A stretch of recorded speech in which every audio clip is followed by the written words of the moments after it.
विपक्षी दलों की बैठक को लेकर बीजेपी की ओर से भी प्रतिक्रिया सामने आ गई है। बीजेपी सांसद राज्यवर्धन सिंह राठौर ने कहा है कि विपक्षी एकता केवल अपने अस्तित्व की लड़ाई लड़ रही है। वहीं केंद्रीय मंत्री नरेंद्र तोमर का बयान सामने आया, उन्होंने यह कहा है कि पीएम मोदी के खिलाफ बेमिल गठबंधन कभी सफल नहीं होगा। रिपोर्ट देखिए। जिसको तथाकथित विपक्षियों का गठबंधन कहा जा रहा है, ये गठबंधन मुद्दा रहित है। जो लोग एक दूसरे को पानी पी पी कर कोसते थे, वो प्रधानमंत्री नरेंद्र मोदी जी की बढ़ती हुई भारी लोकप्रियता से घबराकर अपने अपने सिद्धांत, नीतियां और विषयों को छोड़कर एक दूसरे के साथ काम करने की कोशिश कर रहे हैं, लेकिन ये कभी सफल नहीं होगी, क्योंकि जब भी गठबंधन बिना विषय के होता है और बेमेल गठबंधन होता है तो वो निश्चित रूप से कभी मेल में नहीं बदलता।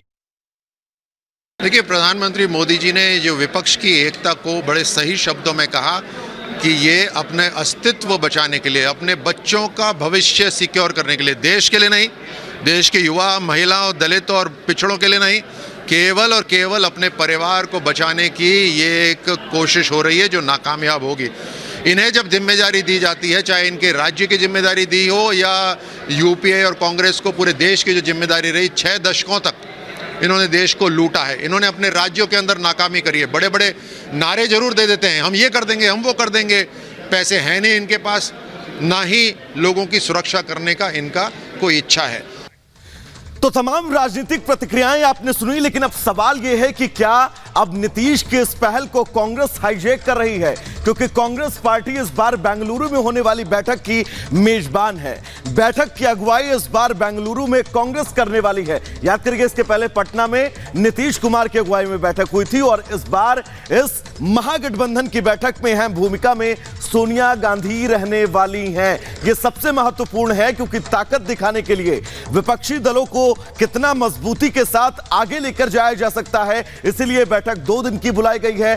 कांग्रेस ने 8 नए दलों को न्योता भेजा है। कांग्रेस नेताओं के पोस्टर से पूरा बेंगलोर पटा हुआ है। यह सबसे अहम है। इस वक्त बेंगलोर की सड़कें जो हैं वो कांग्रेस के नेताओं से पटी हुई हैं। सीधा चलेंगे अपने सहयोगी सलोनी के पास, जो लगातार एक अपडेट्स आप तक पहुंचा रही हैं। सलोनी, इस वक्त आपके पास क्या खबर है? बिल्कुल वैभव, जैसा कि आप जानकारी दे रहे थे कि कांग्रेस हाईजैक करने की कोशिश कर रही है, वहीं जानकारी ये भी मिल रही है कि काउंटडाउन शुरू हो चुका है, क्योंकि 2024 का काउंटडाउन शुरू, ऐसे में पटना में बैठक होती है, उसके बाद विपक्ष बेंगलुरु में बैठकों का दौर शुरू करता है। 2 दिवसीय बैठक जिससे ताकत दिखा सके, तैयारी शुरू हो चुकी है। कई नेता बेंगलुरु पहुंच रहे हैं तो कुछ नहीं पहुंच रहे हैं। शरद पवार का जिक्र यहां बहुत जरूरी। रिपोर्ट देखिए।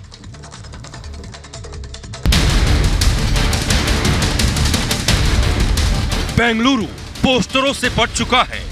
जगह जगह विपक्षी दलों के पोस्टर चस्पा किए गए हैं, यानी तैयारी फुल है। बस इंतजार है विपक्षी दलों के नुमाइंदों का। अब तो आम आदमी पार्टी भी विपक्ष की बैठक में शामिल होने वाली है। वजह है कांग्रेस का अध्यादेश पर यू टर्न लेना।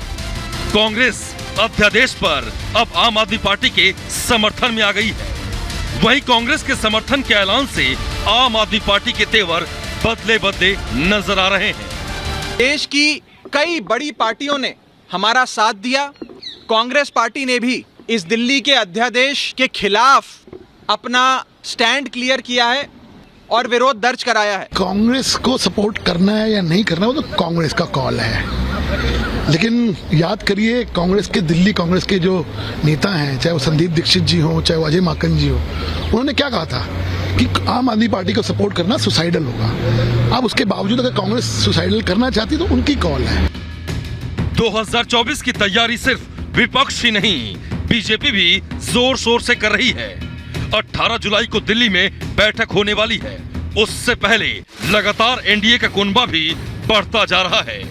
ओपी राजभर की पार्टी एक बार फिर एनडीए का हिस्सा हो गई है और इसकी टीस विपक्ष को सता रही है। राजभर जी जहां से आए थे वहीं चले गए, एनडीए में थे, आए अखिलेश यादव जी के साथ, फिर वापस चले गए। तो ये कोई नई खबर नहीं है। राजभर जी के साथ ये ठिकाना नहीं कि आज की सुबह कहाँ थी, कल की शाम कहाँ होगी, तो उसका मतदाताओं पे कोई प्रभाव नहीं। हम ओम प्रकाश भैया का स्वागत करते हैं। पहले भी हमारे एनडीए की विचारधारा से सहमत थे और पहले भी आए थे और अच्छी खासी उन्होंने अपने समाज की लड़ाई लड़ा और समाज को विकास की मुख्य धारा में लाने के लिए वो किसी कारण से आना जाना तो लगा रहता है। अगर आते हैं तो उनका स्वागत है। लोकसभा चुनाव होने में अभी 10 महीने का वक्त है, लेकिन सियासी पार्टियां अभी से ही तैयारियां कर रही हैं। सियासी गुणाभाग का ब्लूप्रिंट तैयार किया जा रहा है। अब 2024 में क्या होगा, इसका चुनाव के बाद ही पता चल सकेगा। लेकिन बीजेपी और विपक्ष दोनों जीत का ताल ठोक रहे हैं। Bureau report, Republic Bharat.